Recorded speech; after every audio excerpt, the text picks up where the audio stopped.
Pues muy bienvenidos a todos para este tiempo de exposición bíblica que vamos a tener, y también le damos la bienvenida a aquellos que nos están siguiendo a través de Internet. Es una buena oportunidad de acercarnos juntos a la palabra de Dios para escuchar lo que Él tiene que decirnos en estos momentos. Como dice el Salmo 119, «Cuán dulces son a mi paladar tus palabras, más que la miel a mi boca, de tus mandamientos he adquirido inteligencia». Lámpara es a mis pies tu palabra y lumbrera a mi camino. Qué bueno que nos podamos acercar a la palabra de Dios para encontrar en ella guía, dirección, fortaleza para nuestro caminar diario. Y vamos a tener una canción, que sería la canción que dice «Solo en Jesús está mi fe».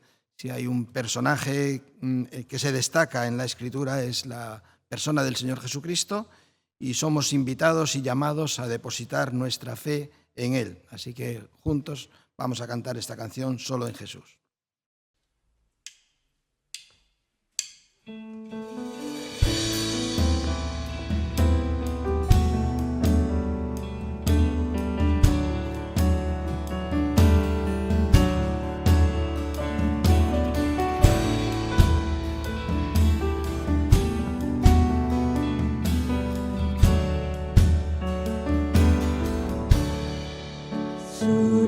Jesús está mi fe, mi esperanza y mi canción, piedra angular, firme sostén, inconmovible en la aflicción.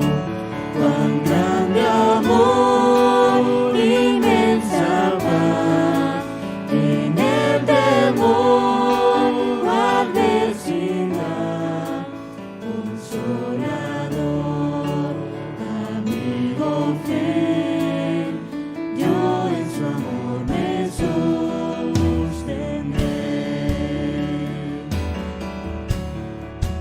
Solo en Jesús, Hijo de Dios, quien se humilló por nuestro bien, Cordero de mi salvación, por este mundo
Y vamos a tener un momento de oración. Pues, Señor, muchísimas gracias porque de nuevo tenemos el privilegio y la oportunidad de acercarnos a tu palabra y encontrar en ella lo que tú tienes que decirnos en estos momentos, porque tú eres un Dios vivo y tu palabra es una palabra viva que tiene siempre un mensaje para nuestras vidas, para nuestros corazones, y queremos encontrar en ella luz, dirección, guía para nuestro caminar. La verdad es que, Señor, como dice el Salmo, tu palabra es como miel a nuestro paladar. La disfrutamos, la gozamos, y gracias por las oportunidades que nos das de juntos acercarnos a ella y escucharla. Así que te pedimos que tú abras nuestros corazones y nuestro entendimiento para recibirla. Te lo pedimos y te lo agradecemos en el nombre de Jesús. Amén. Muy buenas. Vamos a abrir nuestras Biblias en el libro de Apocalipsis, en el capítulo 1, y leemos hasta el final, hasta el versículo 20. Dice así la palabra del Señor. La revelación de Jesucristo, que Dios le dio para mostrar a sus siervos las cosas que deben suceder pronto, y la dio a conocer enviándola por medio de su ángel a su siervo Juan, el cual dio testimonio de la palabra de Dios y del testimonio de Jesucristo y de todo lo que vio. Bienaventurado el que lee y los que oyen las palabras de la profecía y guardan las cosas que están escritas en ella, porque el tiempo está cerca. Juan, a las 7 iglesias que están en Asia. Gracia a vosotros y paz de aquel que es y que era y que ha de venir, y de los 7 espíritus que están delante de su trono, y de Jesucristo, el testigo fiel, el primogénito de los muertos y el soberano de los reyes de la tierra.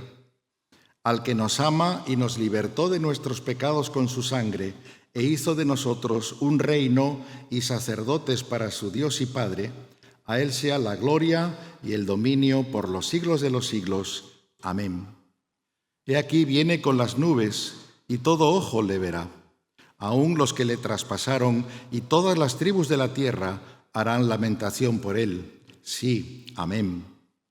Yo soy el Alfa y la Omega, dice el Señor Dios, el que es y que era y que ha de venir, el Todopoderoso. Yo, Juan, vuestro hermano y compañero en la tribulación, en el reino y en la perseverancia en Jesús, me encontraba en la isla llamada Patmos a causa de la palabra de Dios y del testimonio de Jesús. Estaba yo en el Espíritu en el día del Señor, y oí detrás de mí una gran voz como sonido de trompeta que decía: escribe en un libro lo que ves y envíalo a las 7 iglesias, a Éfeso, Esmirna, Pérgamo, Tiatira, Sardis, Filadelfia y Laodicea. Y me volví para ver quién era la voz que hablaba conmigo. Y al volverme, vi 7 candeleros de oro, y en medio de los candeleros vi a uno semejante al Hijo del Hombre, vestido con una túnica que le llegaba hasta los pies y ceñido por el pecho con un cinto de oro.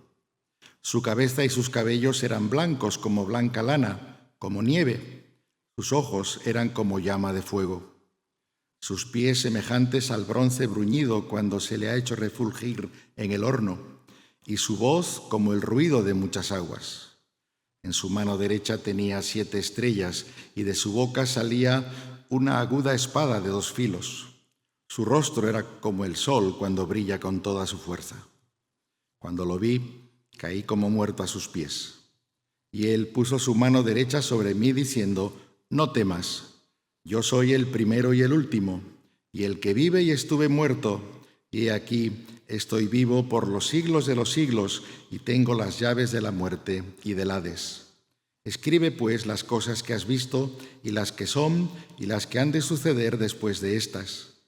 En cuanto al misterio de las 7 estrellas que viste en mi mano derecha y de los 7 candeleros de oro, las 7 estrellas son los ángeles de las 7 iglesias, y los 7 candeleros son las 7 iglesias. No es fácil perderse en las ciudades cuando hay una referencia geográfica que destaca. Si está el mar, el río o una montaña, esa referencia es suficiente para establecer una ruta o para cambiar de dirección. Hoy en día disponemos de los teléfonos móviles y sus aplicaciones o de los navegadores en los coches que nos sirven para poder llegar de la manera más tranquila. Pero lo cierto es que más de uno con el móvil y con el navegador ha terminado en medio del río chocando contra la montaña. Hemos leído el primer capítulo del libro de Apocalipsis, un libro apasionante, impresionante, un libro para algunos delirante también, un libro que pone a prueba nuestra ignorancia bíblica. Y por encima de todos los calificativos que utilicemos, ahí está el libro cerrando la revelación de Dios, cerrando la Escritura. Y espero que hoy no nos perdamos en esta meditación y no nos vamos a perder porque lo que vamos a considerar en esta mañana es el referente del libro. La persona de quien se habla desde el principio, de la cual se sigue hablando a medida que el libro avanza, y quien se despide en el capítulo 22 diciendo: «He aquí, yo vengo pronto, y mi recompensa está conmigo para recompensar a cada uno según su obra. Yo soy el Alfa y la Omega, el primero y el último, el principio y el fin». El referente de este libro, como vemos en este capítulo, es Jesucristo. Él es la revelación. Él es, y por eso se llama aquí al principio en este libro, el libro es la revelación de Jesucristo. De un Jesucristo, sí, se nos recuerda que es el testigo fiel, el primogénito de entre los muertos, pero también hemos leído que es el soberano de los reyes de la tierra, a quien se le reconoce la gloria y el dominio por los siglos de los siglos. Amén. El que es, el que era, también el que ha de venir, el Todopoderoso. A Cristo en este libro se le presenta en gloria y en majestad.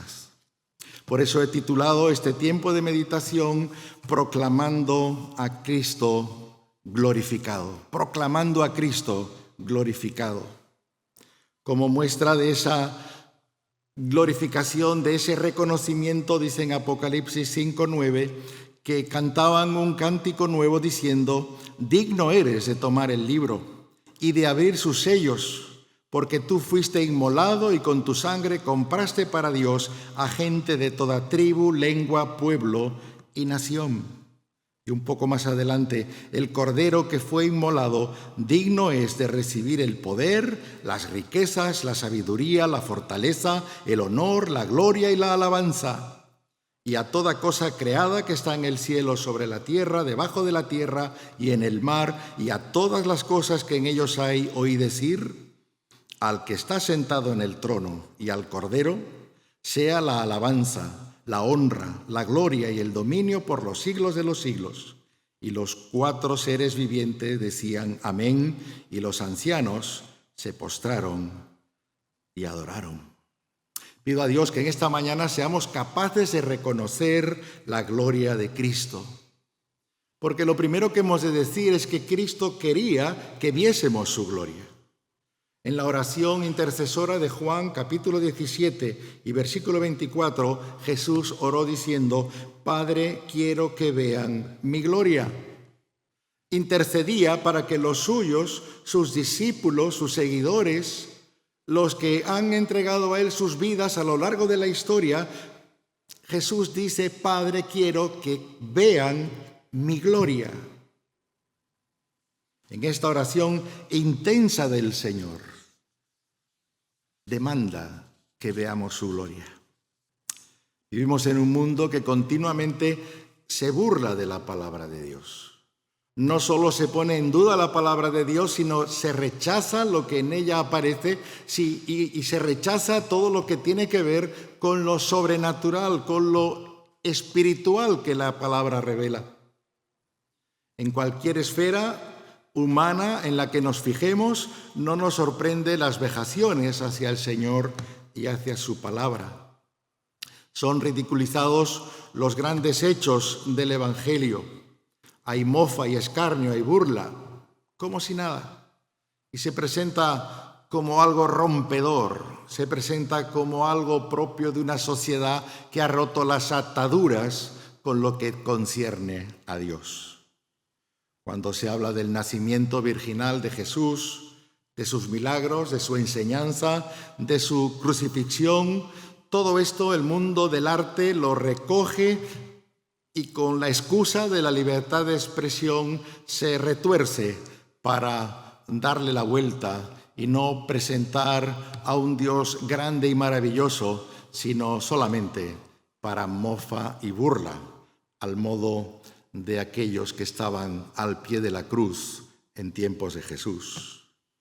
En un mundo de ideologías y de política que rechaza cualquier intervención de Dios, buscando el autogobierno del hombre, y como muestra solamente un botón, hace unas semanas en el Parlamento de España un diputado se burlaba de los que creen en el nacimiento virginal de Jesús, en los que creen en sus milagros, en los que creen en las manifestaciones de Dios, uno entre muchas veces a lo largo de cada legislatura. Así que si en lo referente al Cristo que nació entre nosotros, habitó entre nosotros, llevó a cabo multitud de obras buenas en medio nuestra, si ante este Cristo hay esa burla y esa sorna, ¿cuánto más ante aquel que hoy presentamos como el Cristo glorificado? Y es que dice la Escritura que a lo largo de la historia el diablo ha llevado y lleva a cabo una labor de cegar el entendimiento de los hombres. En 2 Corintios 4 y versículo 3 dice: y si todavía nuestro evangelio está velado, para los que se pierden está velado, en los cuales el Dios de este mundo ha cegado el entendimiento de los incrédulos, para que no vean el resplandor del evangelio de la gloria de Cristo, que es la imagen de Dios. Podría decir aquí que a más luz de parte del Señor, más ceguera de parte del diablo. Hay también otra declaración en 1 Corintios. Dice: porque la palabra de la cruz es necedad para los que se pierden, pero para nosotros los salvos es poder de Dios, porque está escrito: destruiré la sabiduría de los sabios y el entendimiento de los inteligentes desecharé. Y aunque esto es verdad, sigue diciendo: ¿dónde está el sabio? ¿Dónde el escriba? ¿Dónde el polemista de este siglo? ¿No ha hecho Dios que la sabiduría de este mundo sea necedad? Porque ya que en la sabiduría de Dios el mundo no conoció a Dios por medio de su propia sabiduría, agradó a Dios mediante la necedad de la predicación salvar a los que creen. Porque en verdad los judíos piden señales, los griegos buscan sabiduría, pero nosotros predicamos a Cristo crucificado, piedra de tropiezo para los judíos y necedad para los gentiles, pero para los llamados, tanto judíos como griegos, Cristo es poder de Dios y sabiduría de Dios, porque la necedad de Dios es más sabia que los hombres y la debilidad de Dios es más fuerte que los hombres. Jesús oró para que pudiésemos ver su gloria.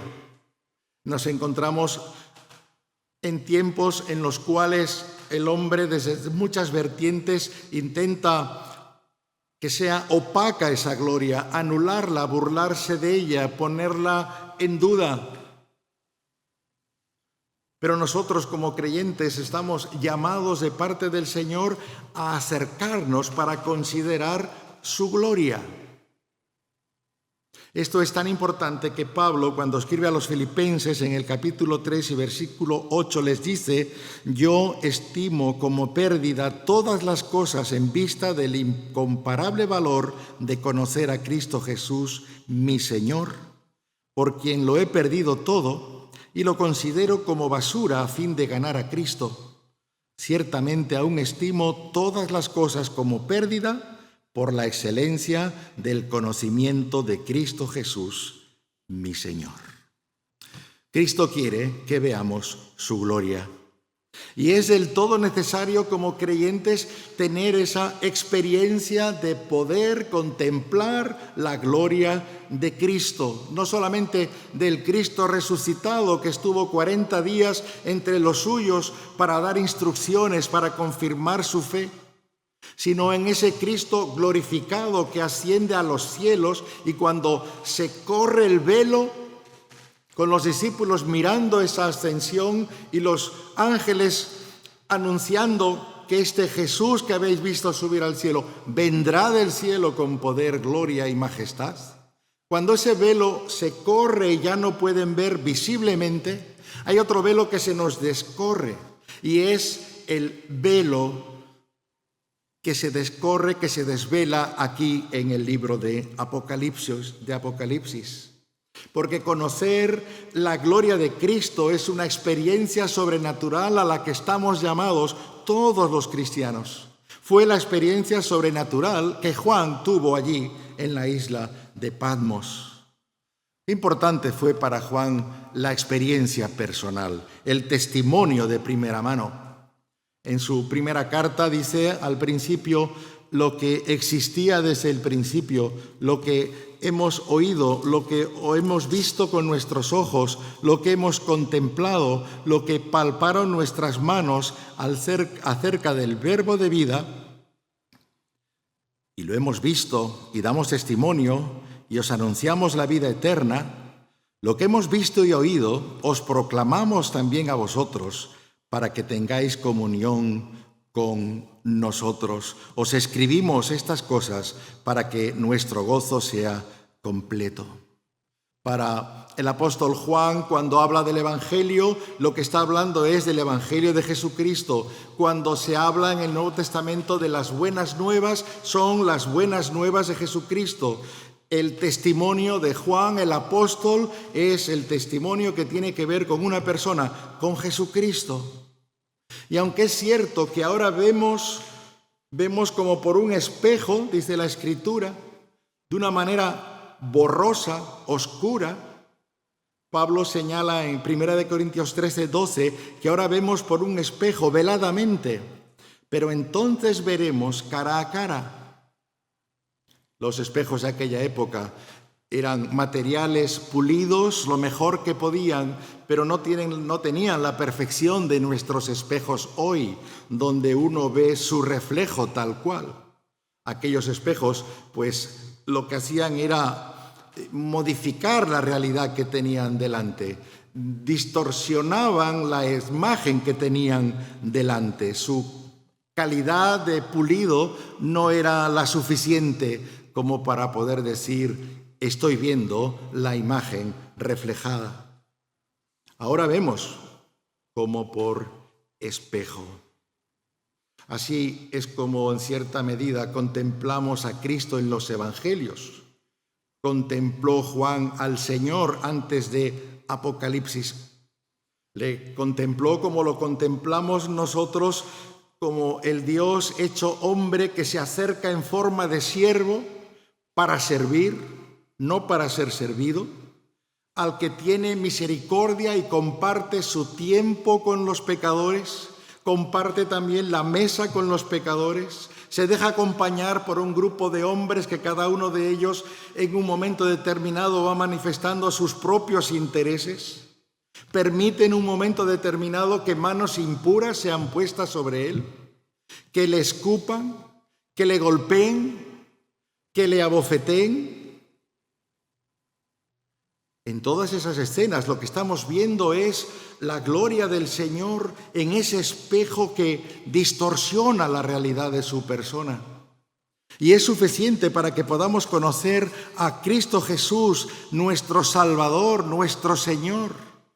Pero también en determinados momentos de su ministerio hay credenciales que atestiguan quién es Él, la autoridad de su persona, la autoridad de su enseñanza, la autoridad de sus señales, de sus milagros, el poder transformador que mostró en la vida de personas, la realidad de la resurrección en personas que habían muerto y, yendo un poco más, la realidad de su resurrección y su ascensión a los cielos. Y cuando en determinados momentos esa grandeza del Señor, esa gloria de su majestad se descorre como en el monte de la transfiguración, sus discípulos no pueden hacer otra cosa que no entender y quedar boquiabiertos. Como cuando le ven llegar sobre las aguas o cuando con su poder detiene el viento y detiene la tempestad y el mar. La gloria de Cristo no puede ser contenida y hay retazos tan importantes para nosotros en su ministerio terrenal. Pero el Señor ocultó su gloria. No tenía, dice la Escritura, dónde reclinar su cabeza. Necesitó el apoyo financiero de otros durante su ministerio, y ahí estaban las mujeres benefactoras junto con otros, ayudándole con el dinero a él y al grupo de sus discípulos. Así que, humanamente hablando, pareciera que Jesús es alguien que depende de otros, que está a expensas de las circunstancias, pero no es así, no es así.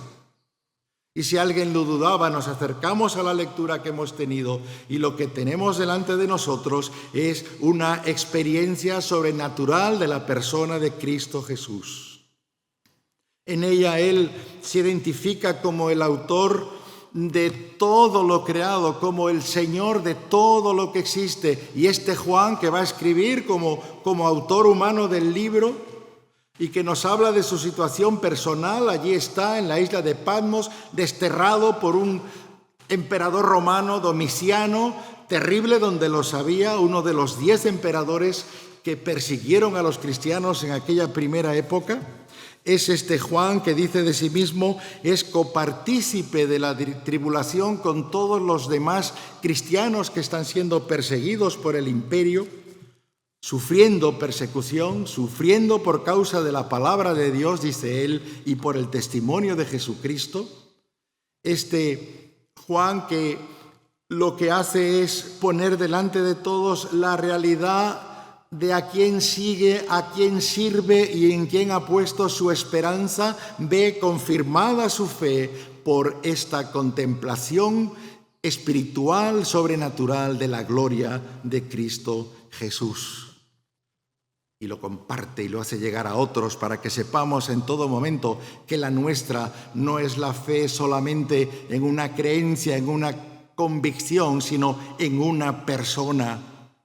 Una persona a quien el mundo rechazó y rechaza, pero el cielo descorre la cortina y nos lo presenta como quien es, el Señor de la gloria.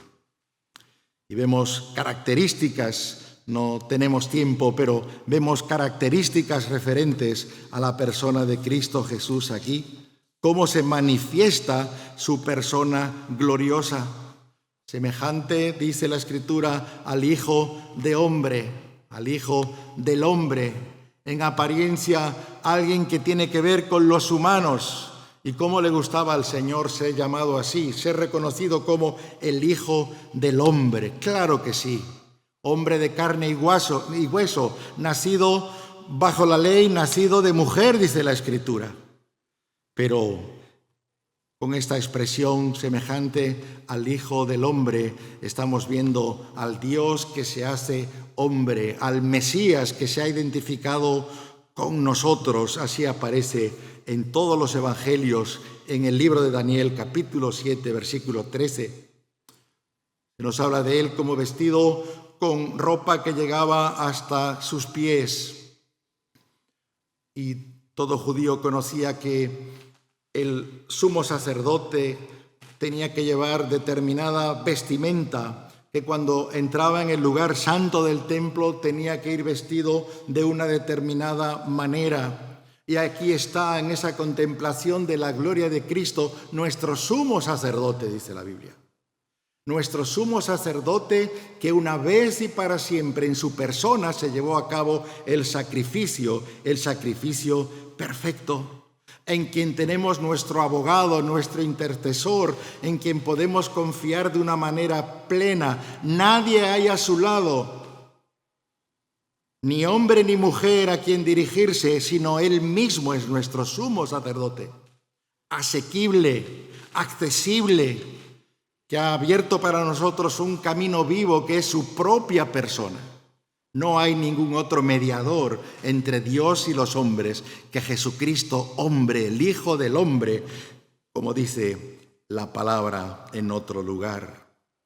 Su pecho dice que está ceñido con un cinto de oro. ¿Para cuántas personas el oro hoy es muy importante? El oro como metal siempre ha sido importante. Poseerlo era señal de fuerza, de autoridad. El hombre que vestía ese cinto de oro era un hombre que habla de su poder. Dice Jesús: toda potestad me es dada en el cielo y en la tierra. Ahí no está aquel que no tenía dónde recostar su cabeza. Sus cabellos blancos como blanca lana, dice la Escritura, como nieve. Se habla en el Antiguo Testamento, en el capítulo 7 de Daniel, del anciano de días, aquel que está en todo tiempo, aquel que está cercano a la justicia porque Él es la justicia, aquel que no tiene principio ni fin porque desde siempre es. Cuando se habla de ese yo soy, lo contemplamos también en Jesucristo. Así que cuando se habla de que en el principio era el Verbo y el Verbo era Dios, el Verbo estaba con nosotros, el Verbo era Dios. Aquí el anciano de días. Sus ojos como llama de fuego. Y dice en otra versión, sus ojos despedían fuego. Importante es la mirada. Ante la mirada de Jesús, las personas retrocedían. Los personajes más importantes tenían que ceder. Aun sin mirarle, el porte de Jesús hace que, mientras escribe en el suelo, los que acusan a una mujer tienen que irse. Cuanto más cuando el Jesús con su mirada accede a nuestras vidas. Y no se queda solamente en una mirada superficial. Dice como llama de fuego, que despiden fuego. Es la mirada de aquel que todo lo ve, junto con aquel que es todo justicia. Es la mirada de aquel que dice que nada quedará en oculto, sino que será manifiesto. Nadie se podrá escudar en decir no se llegará a saber. La mirada escudriñadora de Jesucristo llega hasta la última fibra del rincón de nuestro ser. Qué bueno cuando por parte nuestra podemos decirle: aquí estoy, Señor, con mi indignidad, con mi pecaminosidad, pero me he acercado a ti pidiendo tu perdón, pidiendo ser acogido por ti en arrepentimiento por mis pecados. Pero qué terrible en aquel día esa mirada como llama de fuego. Dice que los pies semejantes al bronce bruñido, refulgente como en un horno. Llama de fuego en su mirada, sus pies como bronce bruñido, que nos recuerda aquel bronce que está alrededor del altar, donde se juzga el pecado. Nada va a quedar sin ser juzgado. Nada va a quedar sin ser juzgado. Y el que todo lo ve, tiene los pies prestos para acercarse y para actuar. Su voz, dice la Escritura, como estruendo de muchas aguas. He tenido la oportunidad de estar en un lugar de cascadas y por muchas personas que estábamos allí, nuestras voces quedaban apagadas. Tal era la fuerza del agua en su caída. Aquí esta voz como estruendo de muchas aguas. No hay cantidad de cataratas humanas suficiente para acercarse a la fuerza de esa voz, para acercarse a la voz del Creador, a la voz del que de la nada da lugar por medio de su palabra a un mundo, a un universo majestuoso que seguimos sin entender, sin comprender, que a lo máximo que los más sinceros deberían llegar es decir lo de aquel sabio: solo sé que no sé nada. Porque aquel que tiene su voz como estruendo de muchas aguas, tiene una voz poderosa, firme, nadie podrá acallar la voz de Cristo. Hoy en día hay muchas voces y las personas pensamos que con nuestro poder somos capaces de llegar a todos. Los gobiernos, con su control, con la tecnología, creen que su voz puede hacerse llegar y de alguna manera entrar en nuestras vidas o dirigir nuestras vidas. Las grandes compañías, o no tan grandes, pero todo el mundo tiene su voz. El materialismo tiene su voz, la ciencia tiene su voz, la educación tiene su voz, la psicología tiene su voz. Voces que intentan acercarse al hombre y explicarse cómo es, decirle cómo es, qué tiene que hacer, de dónde viene, a dónde va. Aquí hay una voz, y la voz es como estruendo de muchas aguas. Y cuando el Señor Jesús habla, todas las voces se callan. En aquel día, dice la Escritura, toda rodilla se doblará. En aquel día toda rodilla se doblará. Aún nosotros, los que somos de Cristo, aún Juan, como veremos en su momento, con la experiencia que tenía, con la intimidad que tenía con el Señor, tiene que caer rendido. Él es el que tiene la voz como estruendo de muchas aguas. Y en su diestra, en su mano poderosa, tiene las 7 iglesias. Como me gustaría detenerme más en detalle, pero no podemos. Las iglesias están en la mano del Señor. El diablo no puede contra la obra de Dios. Las puertas del Hades no prevalecerán contra la iglesia del Señor. Pero aquí hemos de estar muy atentos, porque esta carta se dirige en un principio a aquellas 7 iglesias del Asia Menor. Y los que conocéis la Biblia, y si no, podéis comenzar a leer el capítulo 2 y el capítulo 3 de Apocalipsis, vemos allí que así como hay iglesias a las que el Señor considera, a las que el Señor muestra como ejemplo de fidelidad, de entrega, de servicio, de amor, hay otras a las que el Señor le tiene que decir: tengo contra ti que has perdido el primer amor hacia mí. Tengo contra ti, otra iglesia, que tienes nombre de que vives y estás muerta. Y a otra, tengo contra ti que yo estoy a la puerta, me has dejado fuera. Estoy a la puerta y llamo. Tengo contra ti, le dice a otra, que te crees fuerte, poderosa, que el mundo te reconoce, pero no ves que eres débil, estás desnuda, desventurada. Las iglesias están en la mano del Señor, pero cuidado, es el Señor de la gloria. Es el Señor de la gloria ante quien hemos de responder todos, liderazgo y no liderazgo.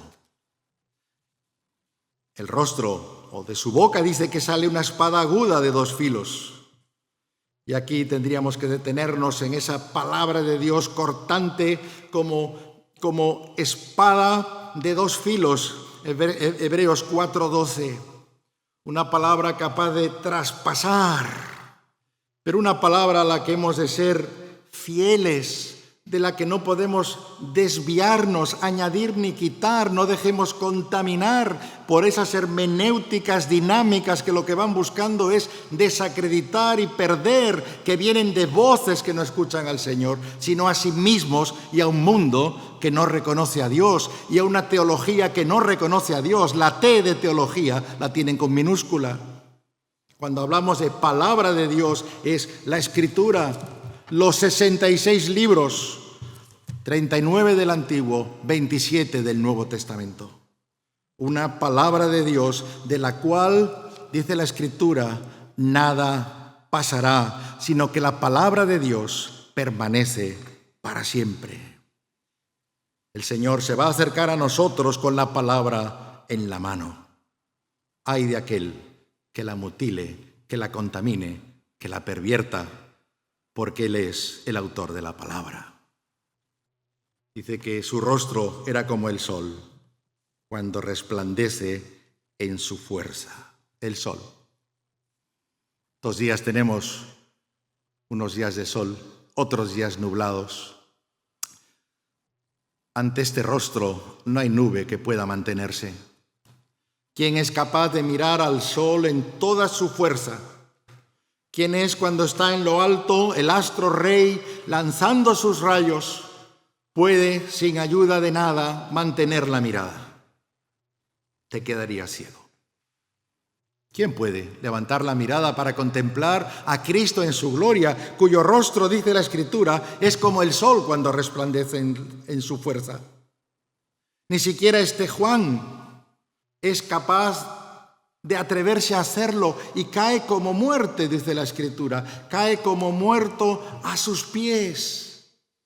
Y por toda la eternidad, cuando estemos con el Señor, una y otra vez veremos que la realidad de contemplarle es una gracia de Dios, porque nuestra tendencia va a ser caer a sus pies, no como muertos, sino como vivos llenos de gratitud. Pero es tal su fuerza, con qué ligereza a veces las personas pronuncian el nombre de Jesús, hablan de Jesús, con qué ligereza somos capaces de hablar y dirigirnos como si fuese algo tan inmediato. No lo es. Es un misterio revelado que aquel cuyo rostro es como el sol y resplandece como el sol en su fuerza, se acerque a nosotros, descorra el velo y permita que le contemplemos. Y eso tiene que producir en nosotros un movimiento de reconocer nuestra debilidad y nuestra pequeñez para caer rendido a sus pies. ¿Y no es grande el Señor cuando se acerca y le dice: no temas? Puso su mano derecha sobre mí y me dijo: no temas. No hay para un ser humano algo tan grande como esta experiencia. Saber que nada merecemos, que nada tenemos, saber que hemos sido privilegiados por parte de Dios, y este Dios mismo en la persona de Cristo Jesús apoya su mano sobre nosotros para decirnos: no temas. Qué grande es el Evangelio. ¿Quién iba a imaginar eso? Cuando uno escuchó el Evangelio, entendió el Evangelio y respondió al Evangelio, ¿qué iba a suponer que el Señor de la gloria, poniendo sobre él su mano derecha, dice la Escritura, su mano de autoridad, hablando de su poder, y escuchando las palabras: no temas? ¿Quién soy yo? ¿Quién soy yo? Nuestra experiencia de la gloria de Cristo es para que en nosotros haya transformación y semejanza. Transformación y semejanza. El Señor en Juan 5:39 dijo: escudriñar las Escrituras, porque ellas son las que dan testimonio de mí. Acercarnos a la Escritura es tener la posibilidad de acercarnos a Cristo, porque de Génesis a Apocalipsis las Escrituras nos presentan a Cristo. Y acercarnos a Cristo en las Escrituras es como acercarnos al más valioso de los diamantes, esa piedra preciosa en la que cada quilate tiene la belleza del diamante entero, y el diamante entero es más que la belleza que vemos en cada uno de sus quilates. Es valioso contemplado en parte, es valioso todavía más cuando lo contemplamos como un todo. Dice 2 Corintios 3:18, nosotros todos, con el rostro descubierto, contemplando como en un espejo la gloria del Señor, estamos siendo transformados en la misma imagen de gloria en gloria, como por el Señor, el Espíritu. Y 1 Juan 3:2 dice que ahora amados, somos hijos de Dios y aún no se ha manifestado lo que habremos de ser, pero sabemos que cuando Él se manifieste, seremos semejantes a Él, porque le veremos como Él es. Hemos de seguir el ejemplo de aquel mercader de los evangelios que cuando localiza la perla más valiosa se despoja de todo lo que tiene con tal de poder comprarla. Apreciemos nuestra Biblia. Apreciemos la palabra de Dios revelada, porque en ella conocemos la gloria de Cristo. Nadie busque en cisternas rotas de experiencias fuera de la palabra de Dios. El cielo se desveló para Juan, para que la iglesia del Señor por todos los siglos posteriores pudiese contemplar en la Escritura esa gloria, sin dar lugar a lo subjetivo, sin dar lugar a lo personal, sin que nada empañe, añade o quita o se pierda. Es en la Escritura que encontramos la gloria de Cristo que se nos revela. Cristo quiere que veamos su gloria. Conocer la gloria de Cristo es una experiencia sobrenatural. La manifestación gloriosa de Cristo la encontramos en la Biblia, la palabra de Dios. Y cuanto más avancemos en ello, más vamos a ser transformados y hechos semejantes a Él. No del todo, pero sí que proseguimos adelante hacia la meta. Y será en la medida que nos paramos a contemplar la gloria de Cristo, será en esa medida que nuestra vida como creyentes, que nuestra vida como cristianos en un mundo necesitado, será una vida de gloria para Dios. Será una vida de testimonio para un mundo que lo necesita. Que el Señor nos ayude y que seamos capaces de caer a sus pies, aunque solo sea por tener la experiencia de que su mano derecha se pose sobre nosotros y poder escuchar: no temas, yo soy el primero y el último, y el que vive, y estuve muerto, y he aquí, estoy vivo por los siglos de los siglos, y tengo las llaves de la muerte y del Hades. Amén. Pues despedimos la reunión, sobre todo para aquellos hermanos que nos están siguiendo a través de internet, y los demás pues seguimos aquí.